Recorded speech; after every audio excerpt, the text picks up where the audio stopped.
We begin with breaking news this afternoon. A dramatic rescue on Mount Hood after a climber fell as far as 1,000 feet. He has been airlifted to the hospital in critical condition, but between 8 and 15 people remain stuck on the mountain at this hour. We have a live look from Sky 8 right now.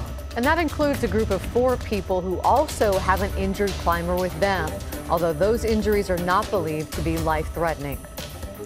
This happened in the Hogsback area of the mountain, really a popular climbing spot. And the trouble started when that first climber fell at about 10:30 this morning. We have extensive team coverage of all this tonight, beginning with KGW's Pat Doris. Pat?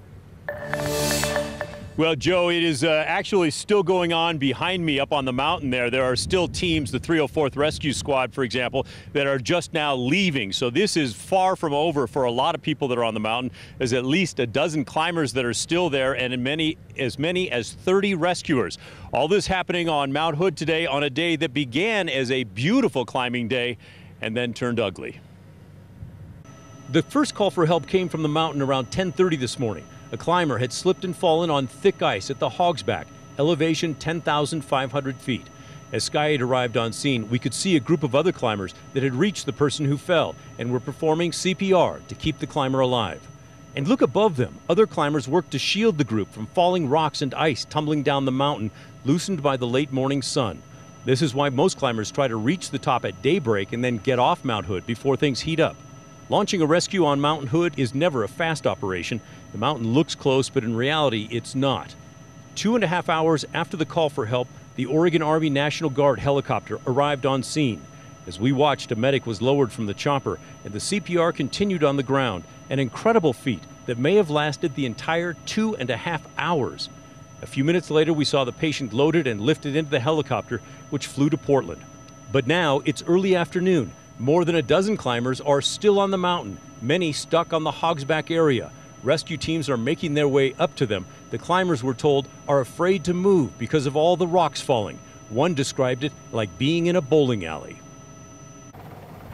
Certainly not the idea that you want when you're way up on a mountain at 10,500 feet. We're looking now at video of the helicopter arriving at Emmanuel Hospital, a level 1 trauma center in Portland. They have the most advanced life-saving systems anywhere in the Northwest. And so we'll see what they're able to do to help that injured hiker who was treated for so long out here on the mountain.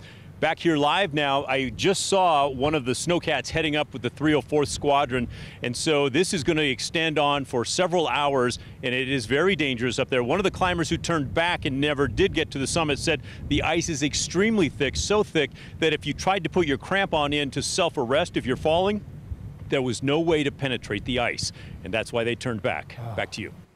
Well, not to mention the ice pick either that you carry up there, Pat. That's all great information. I know Pat's been up there quite a bit covering these, and having climbed the Hood once, I can tell you this area is where it gets real serious real fast. Well, right past the Hogsback, where it gets steep.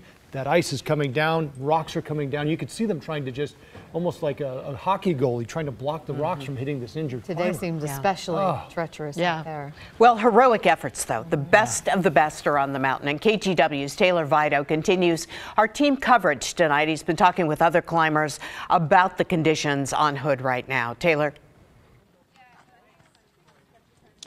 Well, guys, you just heard Pat Doris there mentioning to that climber that we heard who was on the mountain earlier today but decided to turn around once they got to Hogsback. We'll have some sound from him coming up in just a moment, but first some more of what he was describing. He said conditions today up there were not ideal. He says a lot of people tried to get to the top of Hogsback, but a lot of people were struggling. He says one of their group turned around, however, still others tried to persist. As Pat mentioned, the ice was really hard. Some people were having a hard time with that. Not ideal around. He was hearing reports that climbers had slipped and fallen, as you guys had mentioned as well. And he says getting to the top of Hogsback, that's the hardest part, and then anything after that is even more difficult. It's really some unique perspective on all of this. Take a listen. And yeah, I think they just got to the summit and were so exhausted and didn't know what to do or how to get back down, which is the hardest part, is getting back down.